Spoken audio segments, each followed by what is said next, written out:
أشهد أن عليا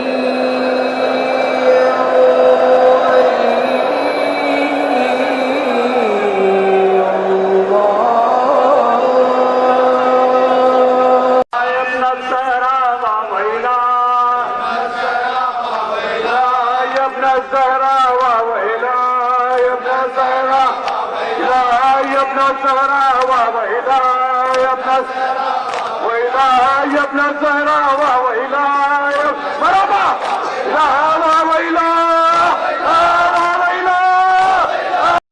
أعوذ بالله من الشيطان اللعين الرجيم بسم الله الرحمن الرحيم الحمد لله رب العالمين الصلاة والسلام على أشرف الأنبياء والمرسلين طه وياسين ورحمة للعالمين بالقاسم محمد اللهم صل على من قال هذه الكلمات يا مالك الملك يا هادم الأحزاب يا مفتح الأبواب يا مسبب الأسباب سبب لنا سببا لا نسد له طلبا بحق لا إله إلا الله وبحق محمد رسول الله وعلى سيد المطهر وإمام المظفر وشجاع الغضنفر أبي شبير وشبر أبي الحسنين أمير المؤمنين علي بن أبي طالب وعلى أهل بيته الطيبين الطاهرين المعصومين المنتجبين لا سيما على بقية الله الأعظم الحجة الثاني عشر المهدي المنتظر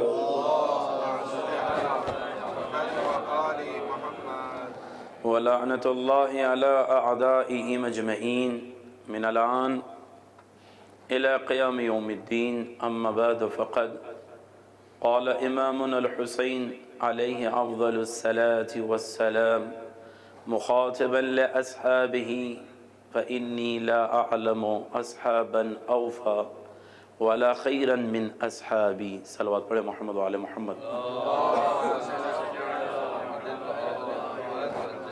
سلامتی امام کے لیے بلند ترین صلوات پڑھ دیں محمد وعلى ہم سب کو دنیا میں زیارت حسین آخرت میں شفاعت حسین نصیب ہونے کے لیے بلند ترین صلوات پڑھ دیں محمد وعلى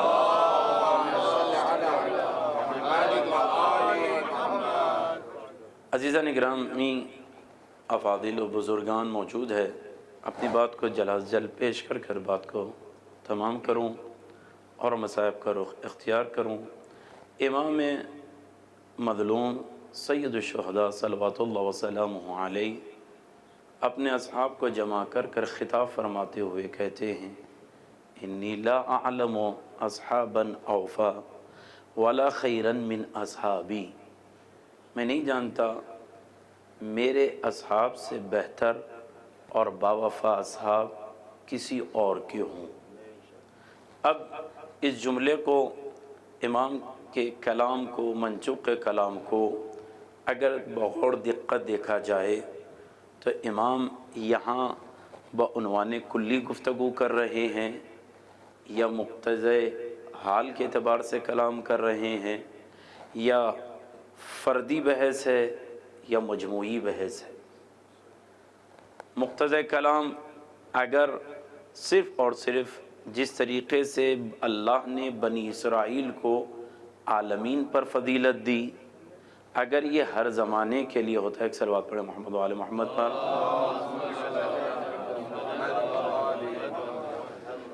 اگر یہ فضیلت جیسے اللہ نے قرآن میں ارشاد فرمایا، کہتے ہم نے بنی اسرائیل کو فضیلت دی عالمین پر، اگر یہ فضیلت جو بنی اسرائیل کو اللہ نے دی قیامت تک کے ہوتی تو پھر امت محمد کی فضیلت نہ ہوتی۔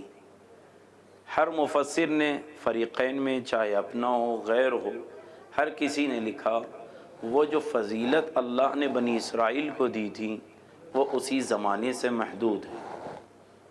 اللہ نے جناب مریم سیدہ عذرا کو جب قبول فرمایا عصمت کے عنوان سے اور منتخب فرمایا تو شہزادی مریم کو سلام اللہ علیہا کو فضیلت بخشی عالمین پر، لیکن وہ اسی زمانے سے محدود ہے، ورنہ پھر جناب خدیجہ ام المومنین اور جناب صدیقہ طاہرہ جو مرکز عصمت و طہارت کی بی مرکزیت میں رہی ہے، آیت تطہیر میں جس کو اللہ نے مرکزیت میں رکھا ان کے اوپر ان کا عکس آتا، لہذا علماء کہتے ہیں فضیلت تو ہے لیکن اسی زمانے سے مختص ہے، قیامت تک کے لیے نہیں ہے، بلکہ اللہ نے قیامت تک کے لیے رکھا ہے۔ فضیلت کو تو محمد اور آل محمد کو رکھا ہے اور امت محمد کو فضیلت دی ہے۔ کیا امام حسین علیہ السلام کے اس فقرے کو اسی زمانے سے مختص کر دیا جائے، بعد میں کوئی اور فضیلت والی جہت دوسری امت یا دوسرے امام کے اصحاب میں پائی جا سکتی ہے؟ کیا اسی زمانے سے مختص ہے یا عام ہے؟ تو جواب یہ ہے کہ اگر اسی زمانے سے مختص ہوتی تو بات اسی زمانے میں تمام ہو جاتی، پھر بعد کی امت میں انتظار ہوتا، لیکن معصوم کہتے ہیں قیامت تک جو کوئی امتی ہوگا بعد از حسین ابن علی، ہر امام کا صحابی ہو چاہنے والا ہو، زمانہ بدلے گا لیکن قبر حسین پر آنا تو صرف حسین پر سلام تنہا نہ کرنا، اصحاب حسین کو سلام کر کے کہنا بی ابی انت و امی، ہمارے ماں باپ آپ پر قربان ہو جائے۔ اس کا مطلب یہ اصحاب حسین کی فضیلت صرف دنیا تک نہیں ہے بلکہ قیامت تک کے لیے ہے، بلکہ سید مکرم رحمۃ اللہ علیہ موسوی بیان کرتے ہیں کہ صرف یہاں تک نہیں، محشر میں تمام امتیں ایک طرف ہوگی، امتوں کے نمائندے ایک طرف ہوں گے، ان کی ہدایت کرنے والے وسیع ایک طرف ہوں گے، ہادی دوسری طرف ہوں گے، ان کے اوپر اللہ نے وسیع کو رکھا، اولیاء کو رکھا، اس کے اوپر انبیاء کو رکھا، ماں سوائے آخری نبی۔ اگر دیکھا جائے تو کہتے اگر اس ماحول میں عباس ابن علی آ جائے جو افضل شہدائے کربلا ہے تو ان کے نور کے سامنے تمام کے نور پھیکے پڑ جائیں گے، کہا کیوں؟ یہ کربلا کا افضل ترین شہید ہے۔ تو پتہ چلا کہ تمام کے تمام اصحاب حسین، اہل بیت گھرانے حسین میں افضلیت کو اللہ نے صرف دنیا کے لیے محدود نہیں رکھا بلکہ قیامت کے لیے بھی باعث صد افتقار قرار دیا۔ ایک صلوات پڑھے محمد وآل محمد۔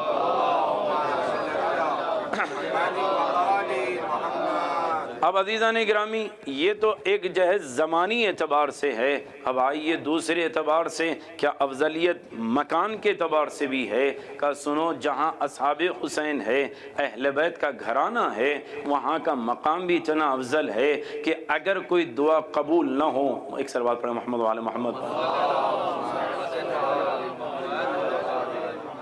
جب دعا کے لیے حکم ہوا تو کہا جب دعا کرنا ہو تو سب سے پہلے ماں باپ سے کہو دعا کر دیں۔ کربلا گواہ ہے، حسین ابن علی جیسے والد ہونے کے باوجود کڑیل جوان جانے کے بعد حسین خود آ کر کہتے ام لیلا دعا کرو، ماں کی دعا بیٹے کے حق میں قبول ہے، لہذا پہلے ماں باپ کا حق ہے کہ اولاد کے لیے دعا کریں۔ پھر دعا ہے، امام نے کہا ایسی دعاؤں سے، ایسی زبانوں سے دعا کرو جو گناہ نہ کیے ہو۔ کہ فرزند رسول کون سی ایسی زبان ہے کہ دوسروں سے کہو جو مومن ہے، متقی ہے، عالم ہے، پرہیزگار ہے، زاہد ہے، اگر وہ دعا کریں گے تو دعا رد نہ ہوگی۔ کہ ٹھیک ہے، ہم نے دعا کرا لی۔ کہ اور اگر مصیبت شدید ہو کہ کسی سید کے ہاں چلے جاؤ، اگر سید دعا کر دے گا تو سید کی دعا اللہ قبول کر لیتا ہے۔ کہ یہ شخصیتیں ہو گئی۔ کہ اگر دعا قبول نہ ہو تو کیا کیا جائے؟ تو مختلف طریقے بیان کیے گئے۔ عزیزوں، میں زیادہ طویل گفتگو نہ کرتے ہوئے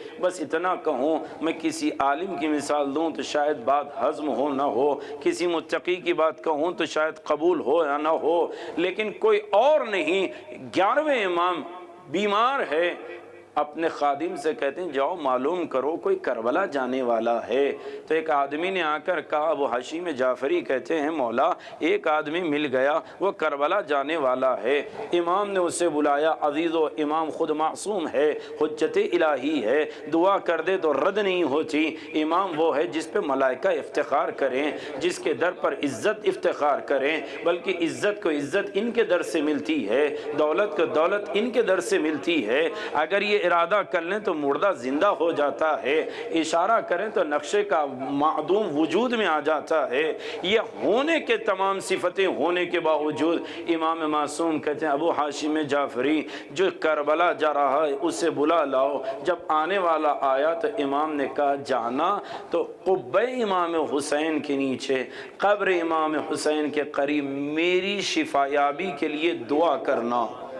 یہ امام معصوم ہے جو کہہ رہے ہیں کربلا جاؤ تو قبر حسین کے پاس ہمارے حق میں دعا کرو۔ اب سمجھ میں عزیزو، زبانیں تو مقدس تھی لیکن امام مکان کی طرف اشارہ دے رہے ہیں۔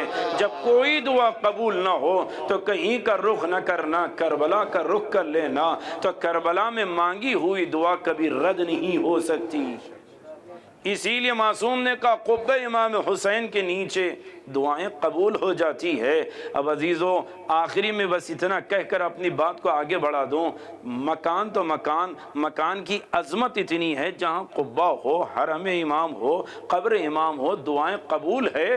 بلکہ اتنا کہوں کہ امام کی قبر کے پاس دعائیں تو قبول ہے، رحمتیں ہیں۔ تاریخ میں جو حرز الدین تاج صاحب لکھتے ہیں تاریخ کربلا، جنہوں نے مفصل طور پر عراق میں عربی زبان میں لکھی، کہتے ہیں نواویس و کربلا کا لفظ آیا۔ علامہ فضل قزوینی رحمۃ اللہ علیہ کہتے ہیں نواویس کے مخطوطات کے اندر وجود ہے یا نہیں، اس پر طالب جوہری صاحب کا ایک نظریہ موجود ہے۔ میں بات کو آگے بڑھاؤں، جہاں قبول کیا محققین نے کربلا و نواویس کا لفظ، کا نواویس کسے کہتے ہیں؟ غور سے جملہ سنیے گا عزیزو۔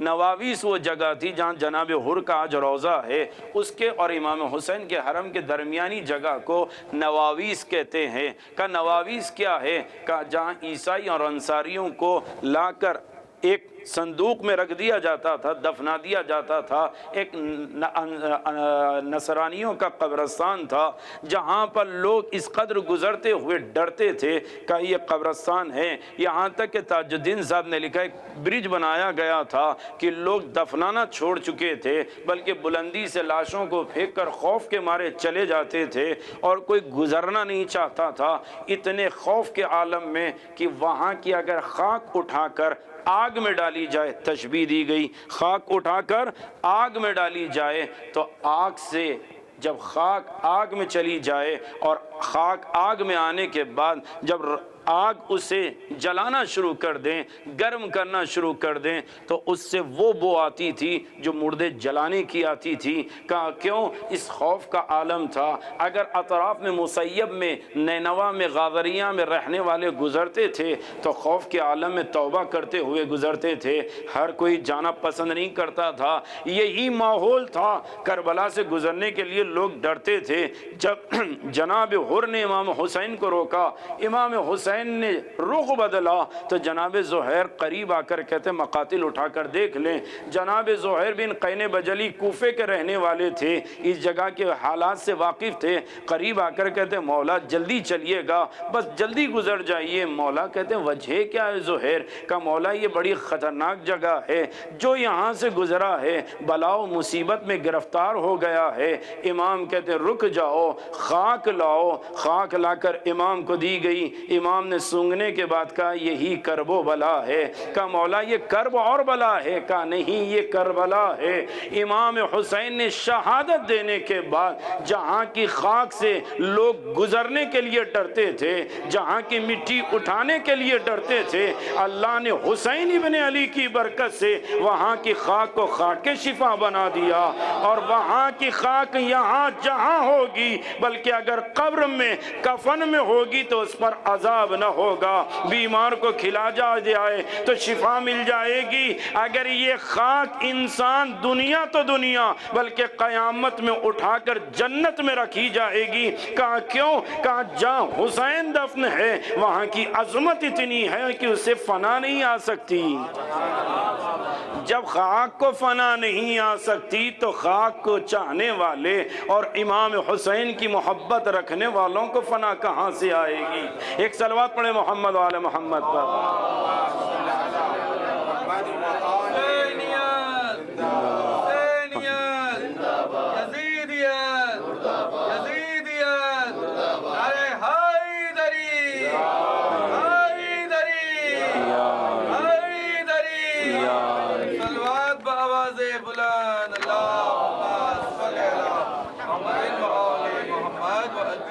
لہذا عزیزان گرامی بس اتنا کہہ کر بات کو آگے بڑھا دوں کہ کربلا کی خاک کی عظمت یہ ہے کہ آج تک لوگ کربلا کے منکر ہونے والے بھی یہ نظر آتے ہوئے اقرار کرتے ہوئے نظر آئے کہ خاک خون میں بدلتی ہوئی گواہی دینے لگی۔ انسان بے شعور ہو سکتا ہے لیکن خاک کربلا وہ ہے جس میں آج بھی شہادت حسین کا شعور ہے۔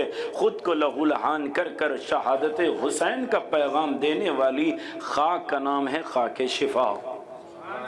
لہذا مکان کے اعتبار سے، زمان کے اعتبار سے، ہر اعتبار سے دیکھا جائے تو امام کا کلام صادق آتا ہے۔ اب آئیں امام حسین علیہ السلام نے فرد کے اعتبار سے کہا یا مجموعے اعتبار سے کہا، مجموعاً کہا، تو میں اتنا کہوں اگر فرد کی بات کریں تو آپ بہتر جانتے ہیں کمیت اور کیفیت میں کتنا بڑا فاصلہ پایا جاتا ہے، یعنی کوانٹٹی اور کوالٹی۔ کوانٹٹی زیادہ ہونے سے معیار نہیں بنتا، لوہے کی لاریاں آ جائیں قیمت نہیں بڑھتی، مختصر سا سونا ہو تو اس کی قیمت ہوتی ہے۔ کہا کیوں؟ کوانٹٹی معیار نہیں ہوتی ہے، کمیت معیار نہیں ہوتی ہے، کیفیت معیار ہوتی ہے۔ اب عزیزو ایک جملہ سن لیجئے، اصحاب امام حسین کو اگرچہ کہ بعض حضرات کے نقطہ نظر کو تنزلاً مان لیا جائے کہ اہل بیت نہیں ہوتے، سب کے سب جو نبی پر دیکھ لیں ایمان لا لیں وہ صحابی کہلاتے ہیں، اگر اس نقطے کو قبول بھی کر لیا جائے تو اب آپ یہ بتائیے جس نے دیکھ لیا وہ صحابی ہوتا ہے تو اب کربلا میں کون کون صحابی نہ ہوگا؟ قاسم بھی حسین کے صحابی ہوں گے، اونو محمد بھی حسین کے صحابی ہوں گے، تو اسی جگہ پر 6 ماہ کا علی اصغر بھی صحابی کہلائے گا۔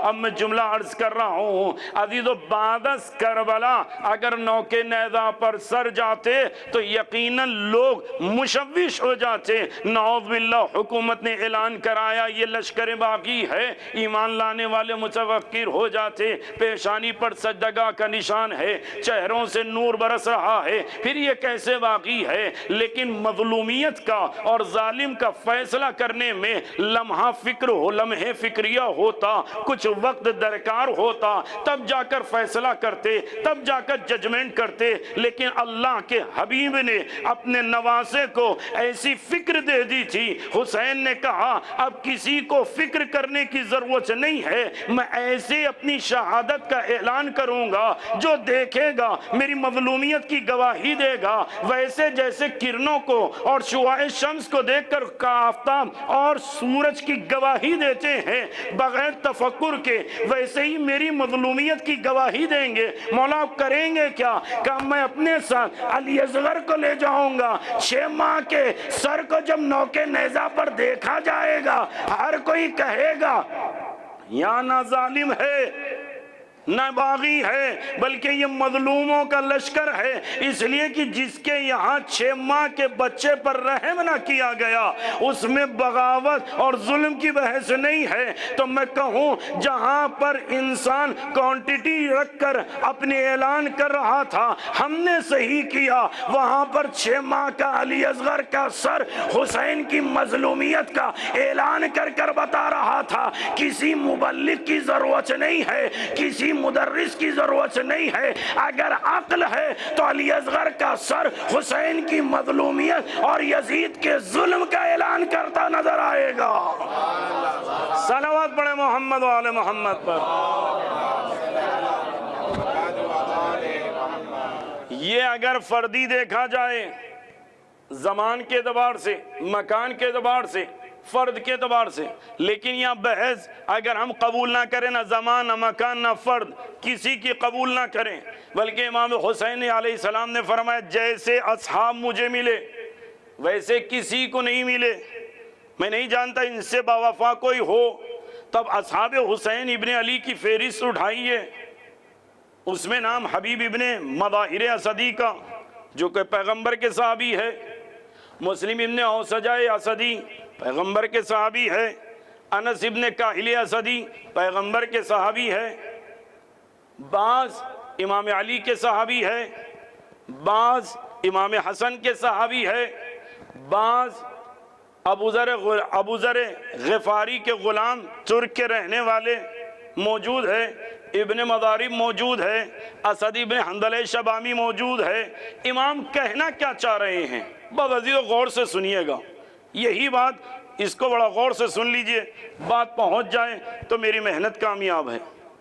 اللہ نے جناب آدم نبی کو بھیجا علی نبی علیہ السلام، ان کی اولاد میں قابل نے حابیل کو شہید کر دیا، متوجہ رہیے گا عزیزو، اولاد نبی میں بھائی بھائی کا نہ ہوا، جناب یعقوب کی اولاد میں یوسف صدیق کو کنووں میں بھائیوں نے پھینکا، کہیں پر بھائی نے بھائی کی منزلت اور بلندی کو قبول نہ کیا، نبی کی اولاد ہو کر قبول نہ کیا۔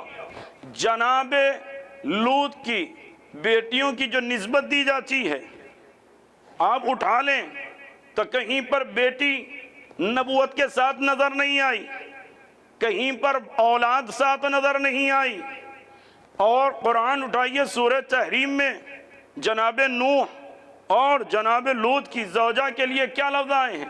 خانتا، انہوں نے خیانت کی، تو کہیں پر زوجہ نے ساتھ نہ دیا، کہیں پر اولاد نے ساتھ نہ دیا، کہیں پر بھائی نے ساتھ نہ دیا، کہیں پر بہن نے ساتھ نہ دیا، کہیں پر تو غلام ہی نے حملہ کر دیا، کہیں پر دوست نے دوست کو دھوکہ دے دیا۔ یہ تاریخ اٹھا کر دیکھیں، انبیاء کے زمانے میں نبی کا ساتھ نہ دینے والے، کبھی ان کی زوجہ تھی، کبھی ان کا بھائی تھا، کبھی کوئی بیٹا تھا، کبھی کوئی بہن تھی، کبھی کوئی بیٹی تھی، کبھی کوئی زوجہ تھی۔ حد یہ ہے نبی آخر کے زمانے میں قرآن کہہ رہا ہے، کچھ لوگ آ کر کہنے لگے ہم مسلمان ہیں، ہم مومن ہیں، تو اللہ نے کہا ان سے کہو یہ ایمان نہیں لائے، صرف زبان کے حد تک ان کا اسلام ہے، یہ مسلمان تو ہے مومن نہیں ہے۔ کہا کیوں؟ یہ منافق ہے۔ تو نبی کے زمانے میں منافق، امام علی کے زمانے میں امام کہتے جاؤ جنگ کرو، تو قبول نہ کرنے والے بھی تھے، انہیں خوارج کہا گیا، جن کی حقیقت نہروان میں ابھر کر آئی۔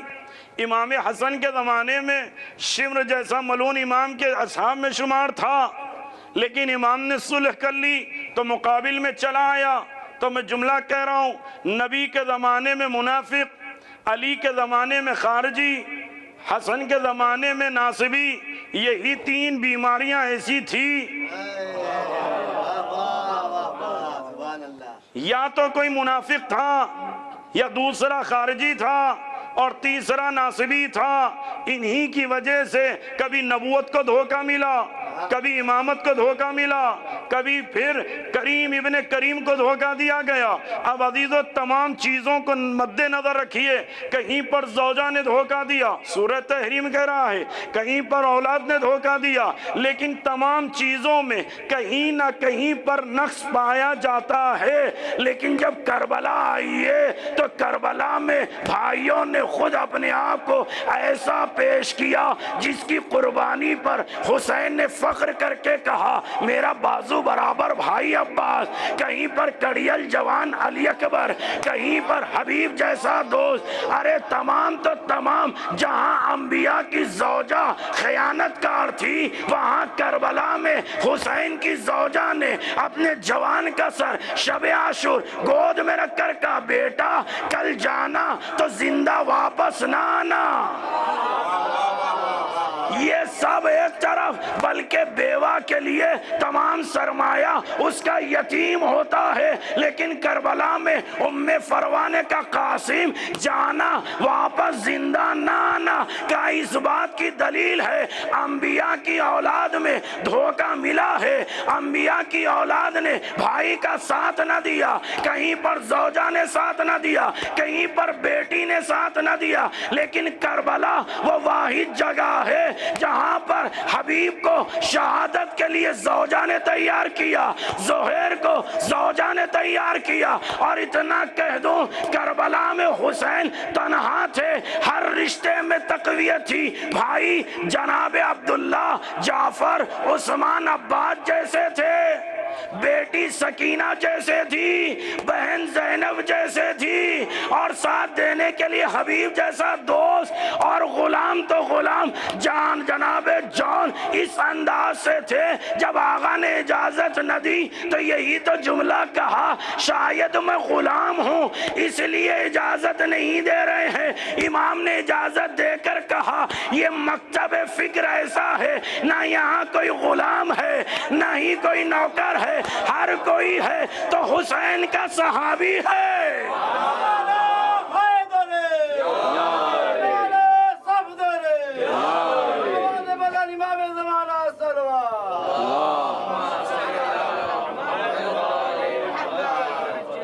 اب عزیزو بڑا غور سے جملہ سنیے، میں نے بات کو تمام کیا۔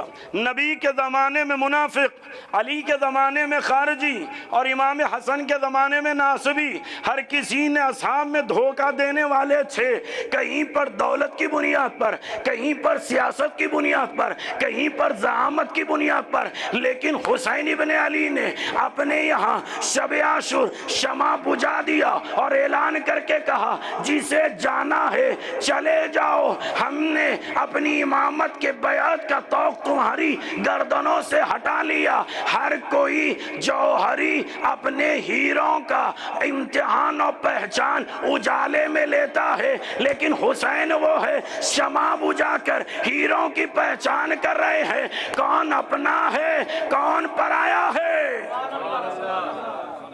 روشن کیا شمع تو جو چہرے تھے وہ موجود نظر آئے، جو جہاں تھا وہی نظر آیا۔ اب میں جملہ کہوں عزیزو، اصحاب نبی میں وہ تھے جنہوں نے سیاست میں نبی کو دھوکہ دیا، اصحاب علی میں وہ لوگ بھی شمار تھے جنہوں نے حکومت کی لالچ میں دھوکہ دیا۔ امام حسن کے یہاں جنگ اور کرسی کے لیے دھوکہ دینے والے موجود تھے، لیکن امام حسین کے یہاں دھوکہ کا کوئی تصور نہ تھا، بلکہ زہیر نے تلوار نکال کر اپنی گردن پر رکھ کر کہا ابن رسول اللہ اگر اجازت ہو تو میں اپنے ہاتھ سے اپنی تلوار اپنی گردن پر چلا لوں، ہم آپ کو تنہا نہیں چھوڑ سکتے۔ کیوں؟ انہیں دولت نہیں چاہیے تھا، انہیں کچھ نہیں چاہیے، انہیں کیا چاہیے تھا؟ بس غور سے جملہ سنیے۔ نبی، امام علی، امام حسن بعض اصحاب کے لیے جنت کی بشارت دیتے ہیں، ضامن ہیں ہم جنت دیں گے، ہم نے بشارت دی۔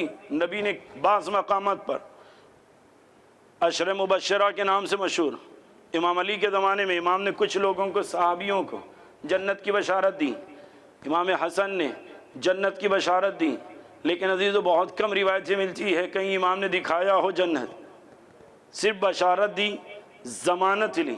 لیکن اللہ اکبر، شب عاشور ارباب مقاتل کہتے حسین ابن علی نے تمام اصحاب کو لے جا کر کربلا میں مقام شہادت دکھایا، حبیب تمہیں یہاں شہید کیا جائے گا، زہیر آپ کو یہاں شہید کیا جائے گا، سب کے مقام شہادت دکھا دیا، بات تمام ہو گئی۔ لیکن ارباب مقاتل کہتے نہیں، حتیٰ کہ اصول کافی میں ہے صرف امام نے مقام شہادت نہیں دکھایا، جنت میں ان کا مقام دکھایا۔ یہ ابن رسول اللہ یہ جنت میں مقام دکھا رہے ہیں، سنو ہم نے پہلے امتحان لے لیا، نہ ان کے دل و ذہن میں لالچ ہے، نہ کرسی کی، نہ سیاست کی، نہ زعامت کی، انہیں دنیا نہیں چاہیے۔ تب ہم نے انہیں مقام شہادت بھی دکھایا اور جنت میں مقام دکھا دیا۔ پھر بھی حسین کے اصحاب نے جنت دیکھنے کے بعد نہ چہرے بدلے، نہ لہجہ بدلا، نہ انداز بدلا، نہیں کچھ کہا۔ کیوں؟ کہ انہیں معلوم ہے ہمیں جنت میں جانے کے لیے ضرورت نہیں ہے۔ کہا کیوں؟ کہ جو حسین کے قریب ہے وہ پہلے ہی سے تو جنت میں ہے۔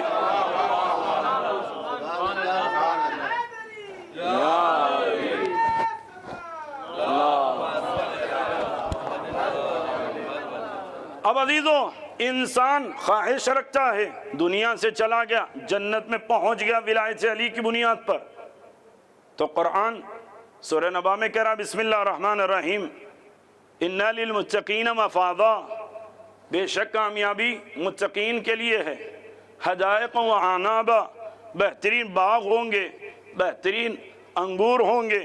تمام صفتیں بتانے کے بعد جو روایتیں کہتی ہے تفسیر میں، جنتی جو ارادہ کرے گا، موسم ہو نہ ہو وہ چیز مل جائے گی۔ کہا کیوں؟ کہ جنت میں جنتی ارادہ کرتا جائے گا وہ چیز عطا کر دی جائے گی۔ متوجہ رہیے گا عزیزو، وہاں نہ شمس ہے، نہ ہی وہاں پر حرارت ہے، نہ موسم ہے، نہ ہی تکلیف ہے۔ بس امام کہتے ہیں ارادہ کرتے جاؤ، وہ چیز تمہیں ملتی جائے گی، مہیا کرا دی جائے گی۔ علامہ جعفر شستری رحمۃ اللہ علیہ کہتے ہیں جنت میں جہاں اس کے ارادے سے ہر چیز ملے گی، اس کے باوجود بھی بے چین رہے گا۔ کہا کیوں؟ ہر چیز تو مل رہی ہے، غذا بہترین، آرام دہ چیزیں تمام موجود، بہترین بستر، بہترین راحت، کوئی تکلیف نہیں، کہ پھر بھی بے چین کیوں رہے گا؟ علامہ جعفر شستری کہتے ہیں جنتی ہر کوئی بے چین رہے گا اور آواز دے کر کہے گا ہم بے چین ہیں۔ آواز قدرت آئی، آخر وجہ کیا ہے؟ ہر چیز تو ہم نے تمہارے لیے مہیا کر دی، تم جو چاہو وہ ملے گا، پھر بھی بے چینی کیوں؟ تو آواز دے کر کہیں گے ہم نے ابھی تک حسین پر سلام کہا، حسین کی زیارت کی، لیکن ابھی تک ہم نے حسین کا چہرہ نہیں دیکھا۔ روایت یہ ہے، علامہ جعفر شستری کہتے ہیں آواز قدرت آئے گی، اہل جنت جمع ہو جاؤ، تمام کے تمام طبقات میں جنتی جمع ہوں گے، تو ہر طبقے کو کھولا جائے گا، ہر جنتی بلندی کی طرف دیکھے گا۔ جب حسین اپنا چہرہ دکھائیں گے، ہر جنتی دیکھ کر مطمئن ہوگا۔ پتہ چلا جنت ملنے کے بعد بھی اطمینان اس وقت تک نہیں ہوگا جب تک حسین کو نہ دیکھ لے۔ اور کربلا میں اصحاب حسین کو جنت کی ضرورت نہیں تھی، حسین کا چہرہ جنت بھی تھا، اطمینان بھی تھا۔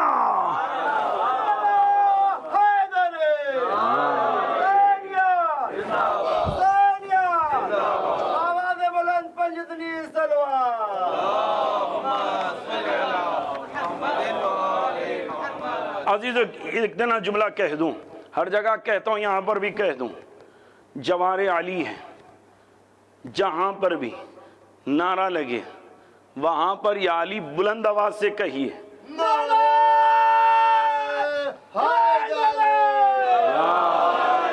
برائے خوشنودی امام زمانہ بآواز بلند صلوات۔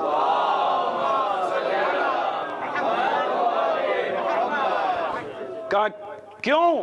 اس لیے بڑا غور سے جملہ سنیے گا عزیزوں، فخر کیجئے جوار علی میں ہے، یہ وہ جگہ ہے۔ آغا شیخ محمد سند بحرینی حفظہ اللہ بیان کرتے ہیں اگر اللہ مجھے اختیار دے جنت کے لیے اور نجف کے لیے، ابھی آپ دیکھ رہے ہیں لائٹ بھی نہیں، گرد و غبار، پانی کے مسائل، چلنا مشکل، رہنا مشکل، کہ آپ کیا منتخب کریں گے، جنت یا نجف؟ آغا شیخ محمد سند بحرینی حفظہ اللہ فرماتے ہیں اللہ کی بارگاہ میں میں کہوں گا مجھے جنت نہیں نجف چاہیے۔ کہا کیوں؟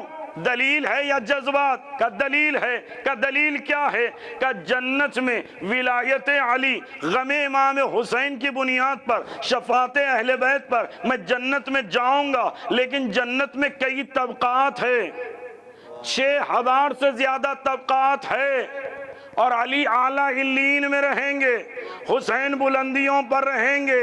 جنت میں جانے کے باوجود طبقات کا فاصلہ ہوگا، لیکن میں نجف میں فخر سے کہوں گا جہاں حضرت سو رہے ہیں میں انہی کے جوار میں ہوں۔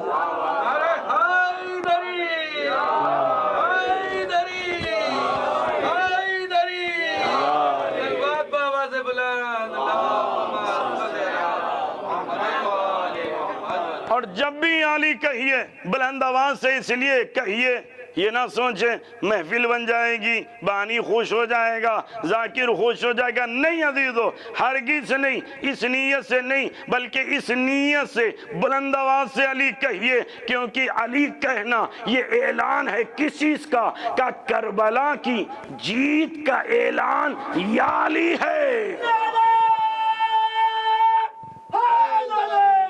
یا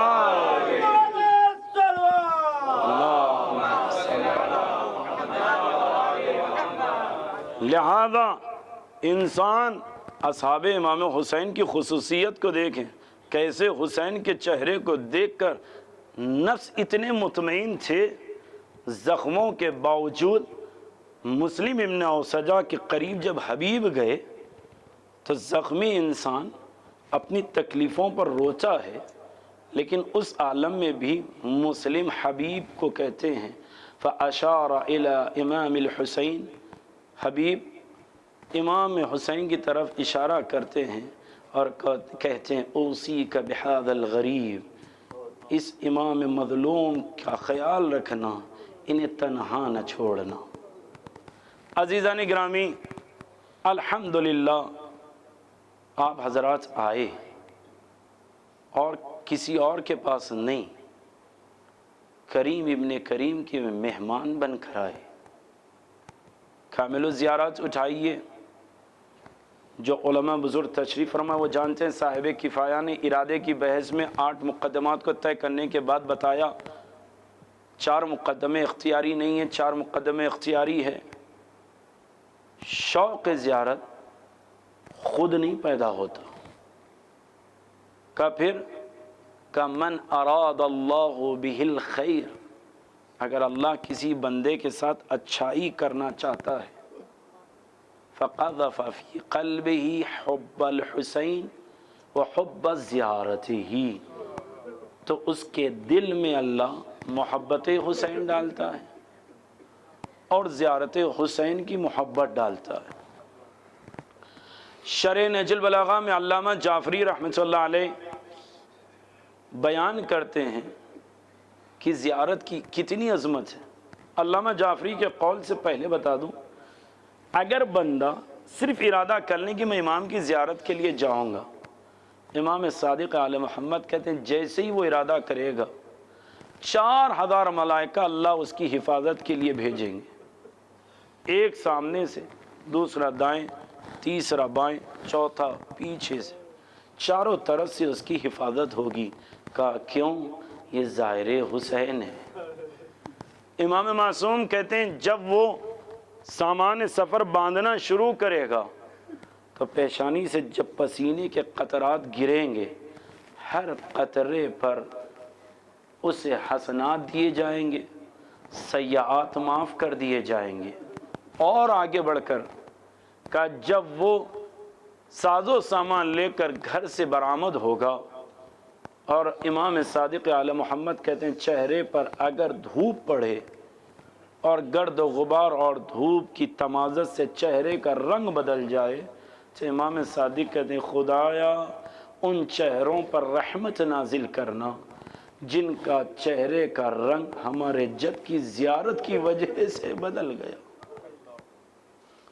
یہ آدمی جب ظاہر امام بن کر چلتا ہے، علامہ راوندی کہتے ہیں صرف یہ تنہا ملائکہ کے ساتھ نہیں آتا، جب حدود کربلا کے قریب آتا ہے آواز غیبی آتی اٹھو زائر حسین کا استقبال کرو.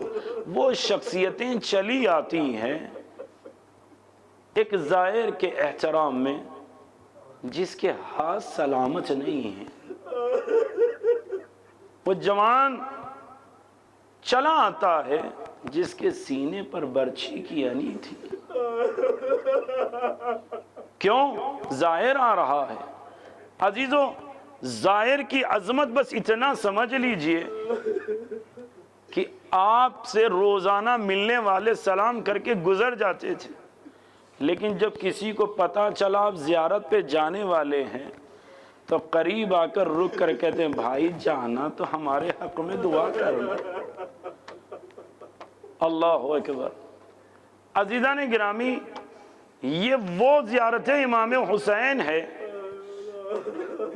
جس کی عظمت اتنی ہے کہ امام معصوم فرماتے ہیں کہ زیارت پہ آنے والا جب زائر بن کر آتا ہے تو اس کے حق میں بہت سے ملائکہ دعا کرتے ہیں، اور جب یہی زائر زیارت کے لیے آتا ہے تو علامہ جعفری کہتے ہیں 3 وجہ ہیں آنے والے کو جو توفیق ملتی ہے. پہلی وجہ یا تو خود حسین نے اس کی ذات میں کوئی چیز ایسی دیکھی جو اسے زیارت پر بلایا. میں اپنے لیے کہہ رہا ہوں عزیزوں، کہ مجھ میں وہ چیز نہ ہو پھر بھی زیارت حسین نصیب ہو تو اس کا مطلب کیا ہے؟ علامہ جعفری کہتے ہیں گویا تمہارے ماں باپ کی دعا تمہارے حق میں قبول ہو گئی. تم جو آج زیارت پر آئے ہو تمہاری ماں باپ کی دعائیں ہیں جو تم زائر بن کر آئے. تیسری وجہ یہ ہے کہ اگر نسل میں کوئی زیارت حسین کے لیے تڑپتا ہوا دنیا سے گیا اور اس نے کہا خدایا میری نسل میں زیارت کو باقی رکھنا، اللہ نے اس کی دعا تمہارے حق میں کی ہے قبول. اسی لیے شہید ثانی کہتے ہیں جب جانا تو چوکھٹ پر سر رکھ کر کہنا مولا میں تو اس لائق نہ تھا لیکن آپ جیسے کریم نے بلا لیا. اللہ اللہ آپ زائر بن کے آئے ہیں. عزیزو اور جملہ کہوں، علامہ شیخ عباس مازندرانی رحمۃ اللہ علیہ کا حکایتاً جملہ ہے، کہتے ہیں سنو جب بھی زائر زیارت کے لیے آتا ہے تو مہمان نوازی کے آداب یہ ہے میزبان مہمان سے ملنے ضرور آتا ہے.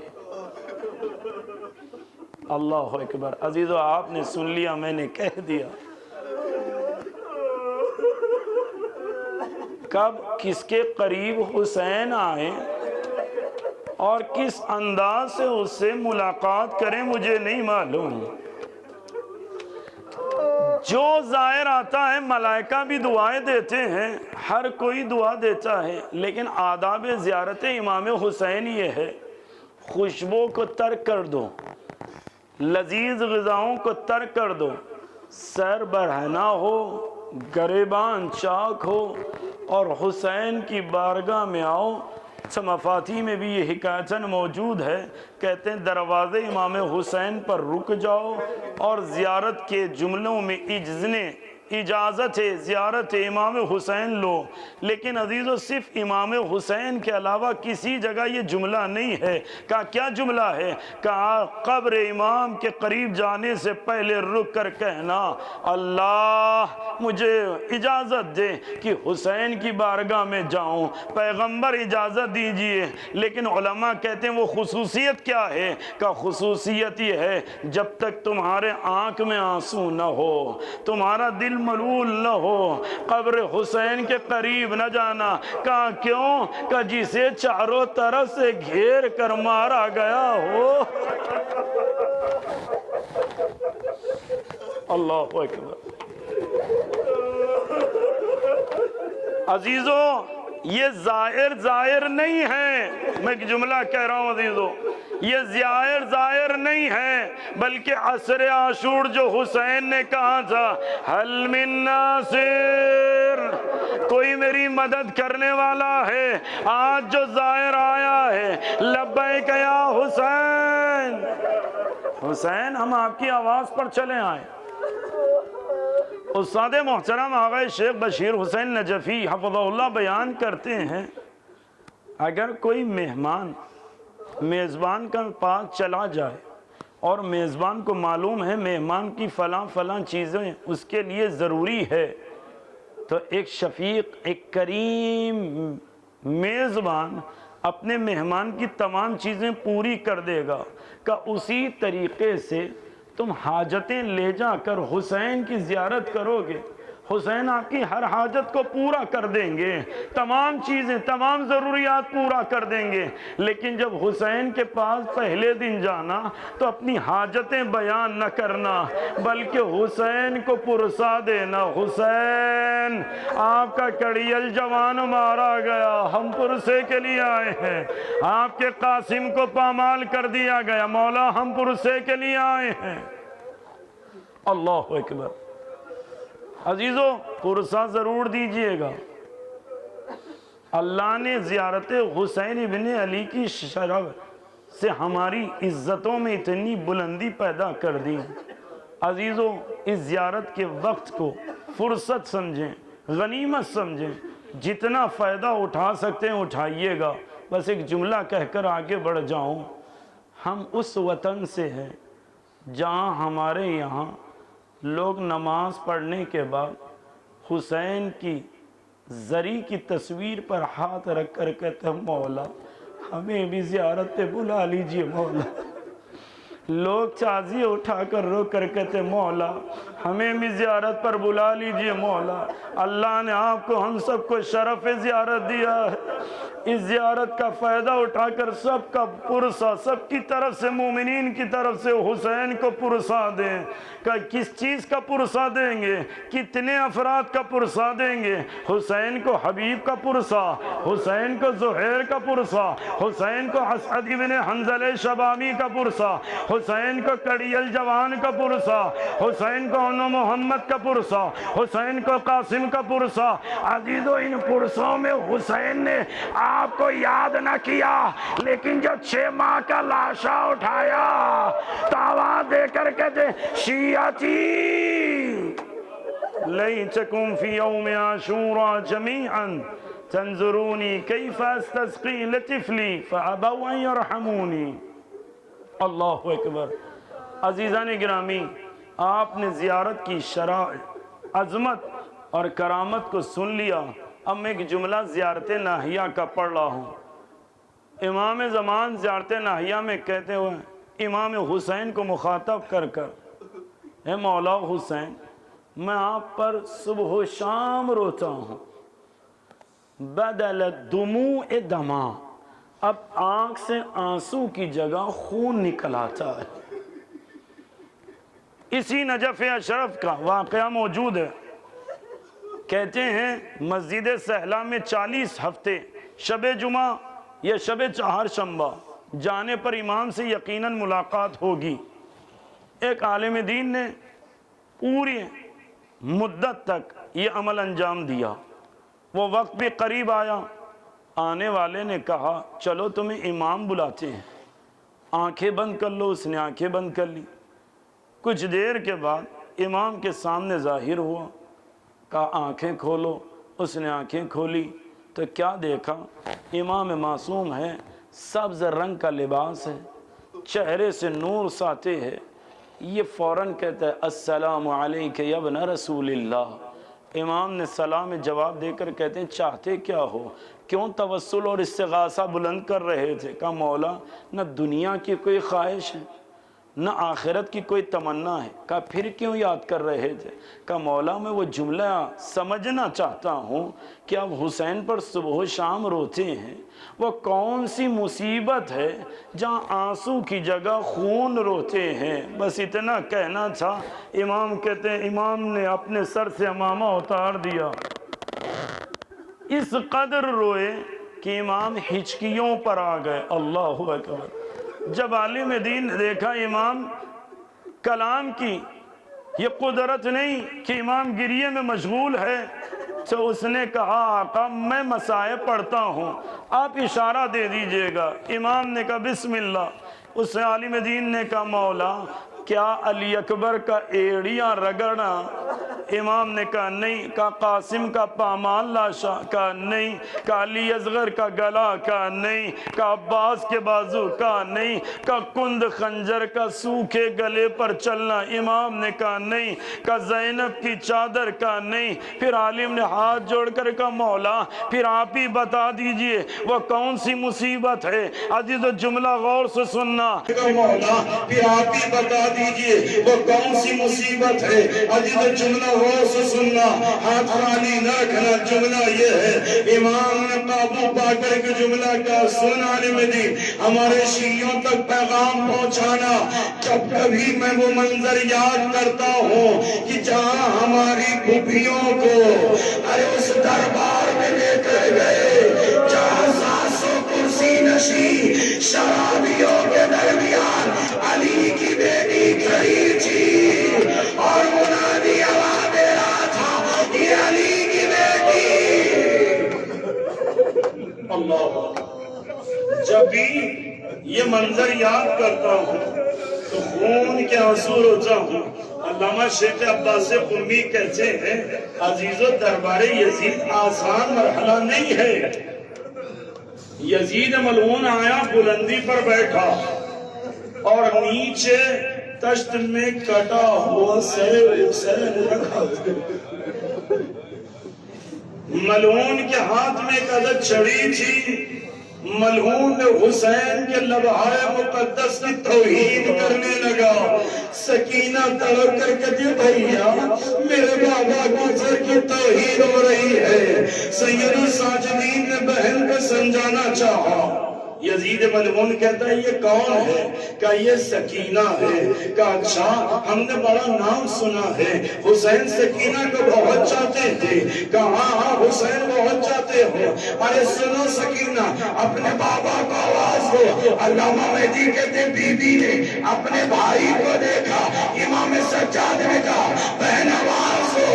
علامہ مہدی کہتے ارے بی بی نے جلا ہوا کرتا اٹھایا اور آواز دے کر کہتے یا بتا اے میرے بابا ارے سر بلند ہو گیا۔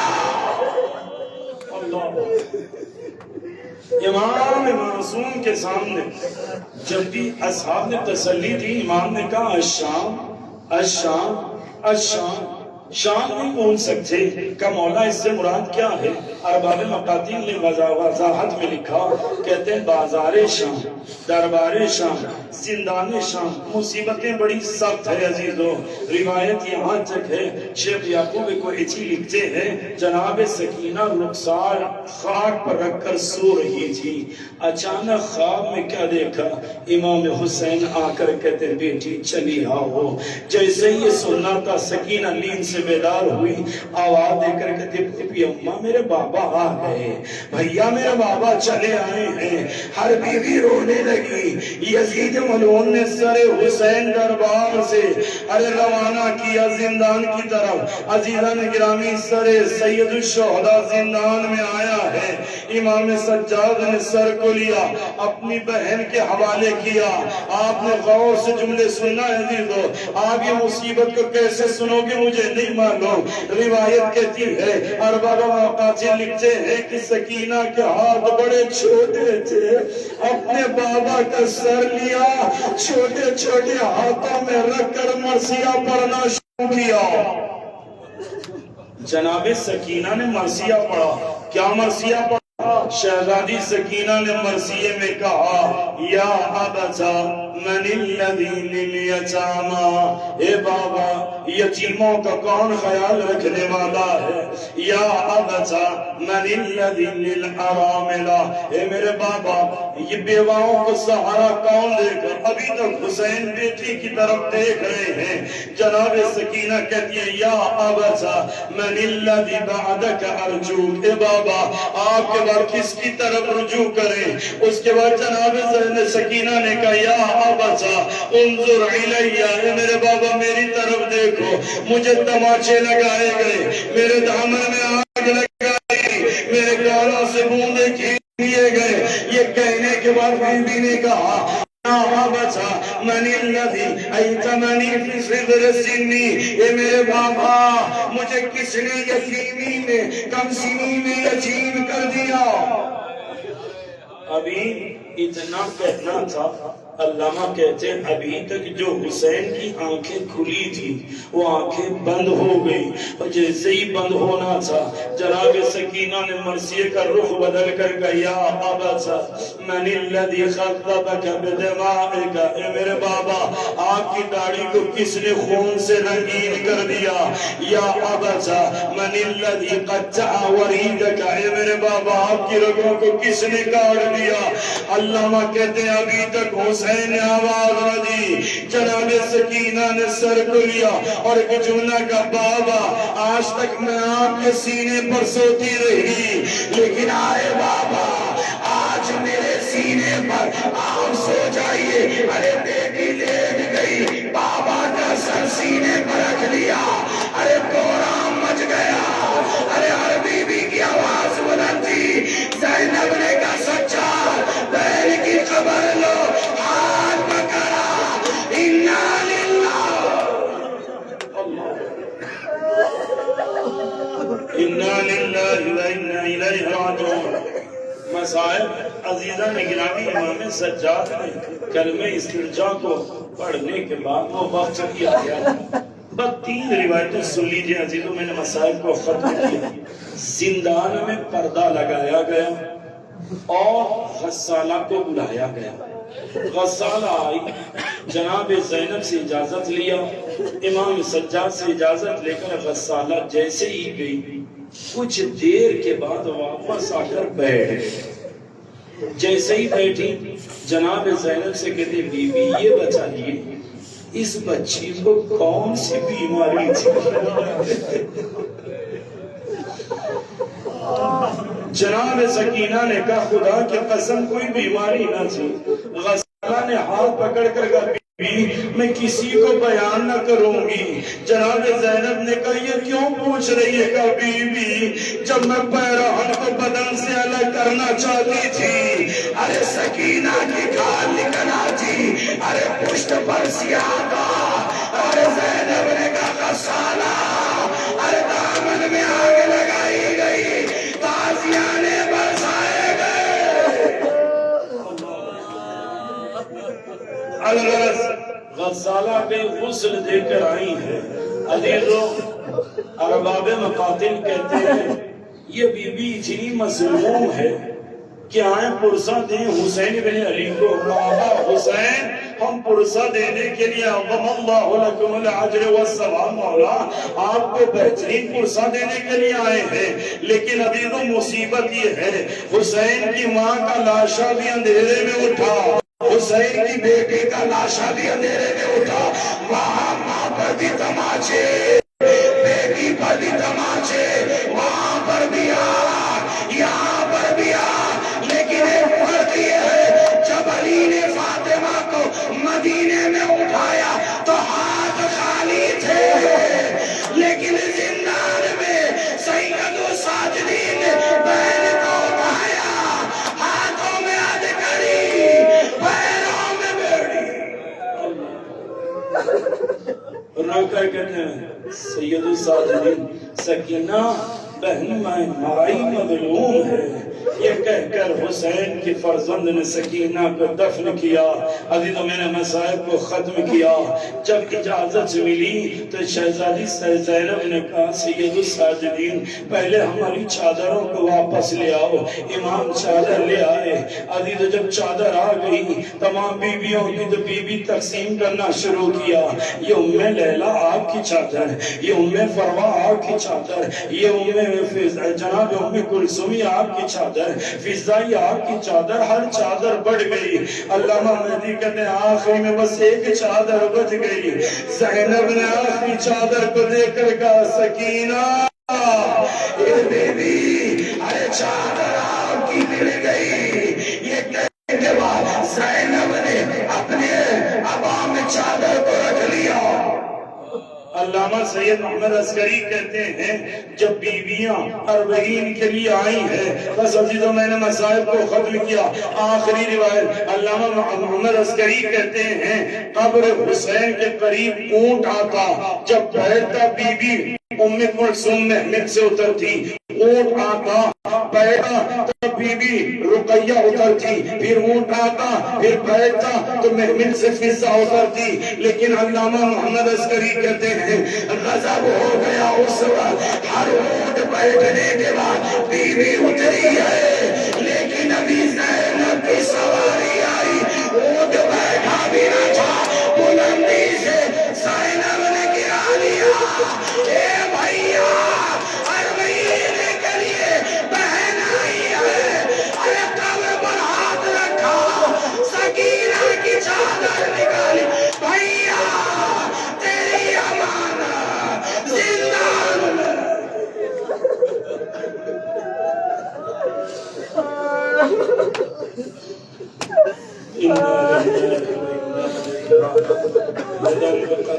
تسلیم الامر مولا خدایا امام وقت ظہور میں تاجیل فرما، خدایا تجرون ان سب کو زیارت امام حسین سے مشرف فرما، خدایا تجواب سال محمد کا ہماری دعاؤں کو قبول فرما، خدایا جس بشم اہل بیت کے چاہنے والے رہتے ہیں سب کی جان مان عزت آبرو اور ایمان کی حفاظت فرما، پریشان حال مومنین کے پریشانیوں کو دور فرما، زائرین امام حسین جو اربعین میں موجود ان کی حفاظت فرما، خدایا مقامات مقدسہ کی حفاظت فرما، خدایا مظلوم پارا چنار کے مومنین کی حفاظت فرما، مسلمانان فلسطین کی حفاظت فرما، پرچم اسلام کو سر و بلندی عطا فرما، پرچم کفر و نفاق کو سر نگو فرما، خدایا دنیا میں زیارت حسین بن علی، آخرت میں شفاعت حسین نصیب فرما، خدایا تجواز آل محمد کا ہمارے دعاؤں کو قبول فرما،